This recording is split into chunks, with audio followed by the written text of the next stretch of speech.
ഗംഗ ഇപ്പൊ എവിടെ പോകുന്നു? അത് കൊള്ളാം. ഞാൻ പറഞ്ഞില്ലേ അല്ലിക്ക് കല്യാണാഭരണം എടുക്കാൻ പോണെന്ന്. ഗംഗ ഇപ്പൊ പോണ്ട. ഞാൻ പോണ്ടേ? വേണ്ട. ഞാനിന്ന് രാവിലെയും പറഞ്ഞിരുന്നതാണല്ലോ, പിന്നെന്താ ഇപ്പോഴൊരു മനംമാറ്റം? ഗംഗ ഇപ്പൊ പോണ്ട. അതെന്താ? അല്ലിക്ക് ആഭരണം എടുക്കാൻ ഞാൻ കൂടെ പോയാല്? വേണ്ടെന്ന് പറഞ്ഞില്ലേ?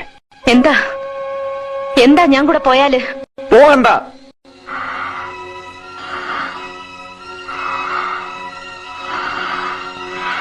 വിടമാട്ടെ,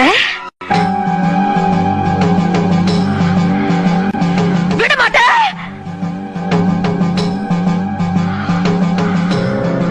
அப்ப நீ என்னை இங்கிருந்து எங்கேயும் போக விட மாட்டே? ஐயோ, என் நாயே, உனக்கு எவ்வளவு தைரியம் இருக்கு?